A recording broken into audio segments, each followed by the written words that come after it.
Although our spirit bodies are full of light, truth, and love, they must battle constantly to overcome the flesh, and this strengthens them. Those who are truly developed will find a perfect harmony between their flesh and spirits, a harmony that will bless them with peace and give them the ability to help others.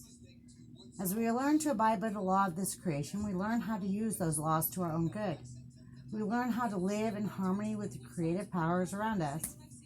God has given us individual talents, some more and some less according to our needs.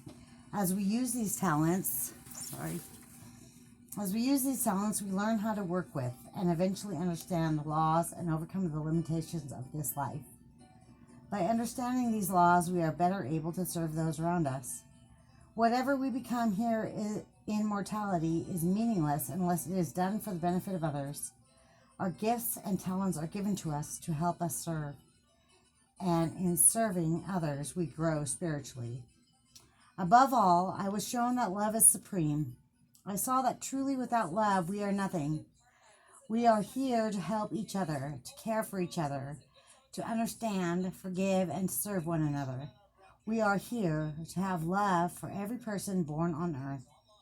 Their earthly form might be black, yellow, brown, handsome, ugly, thin, fat, wealthy, poor, intelligent, or ignorant, but we are not to judge by these appearances.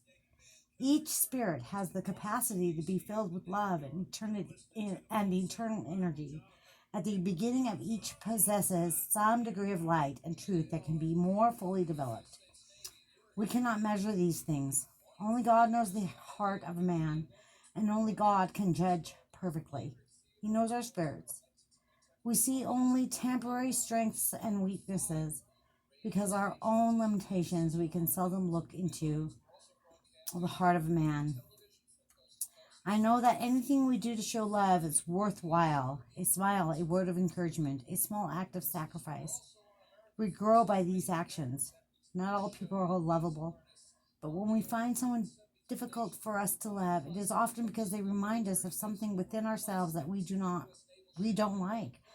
I learned that we must love our enemies, let go of anger, hate, envy, bitterness, and the refusal to forgive. These things destroy the spirit. We will have to account for how we treat others.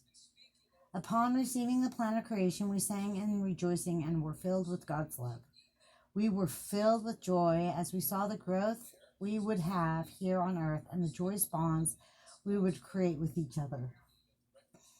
Then we watched as the earth was created. We watched as our spirits, brothers and sisters, entered physical bodies for their return upon earth, each experiencing the pains and joys that would help them progress. I distinctly remember watching the American pioneer crossing the continent and rejoicing as they endured their difficult task and completed their mission. I knew that only those who needed that experience were placed there. I saw the angels rejoicing for those who endured their trials and succeeded, and grieving for those who failed. I saw that some failed because of their own weaknesses, and some failed because of the weakness of others. I sensed that many of us who were not there would not have been up to the task, that we would have made lousy pioneers, and we would have been the cause of more suffering for others. Likewise, some of the pioneers and people from other eras could not have endured the trials of today. We are where we need to be. As all things came to me, I understood the perfection of the plan. I saw that we all volunteered for our position and stations in the world, and that each of us is receiving more help than we know. I saw the unconditional love of God, beyond any earthly love, radiant from Him to all His children.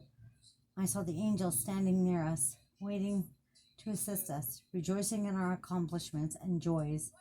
But above all, I saw Christ, the Creator and Savior of the earth, my friend and the closest friend any of us can have. I seemed to melt with joy as I was held in His arms and comforted, home at last. I would give all in my power, all that I ever was, to be filled with that love again, to be embraced in the arms of His eternal light.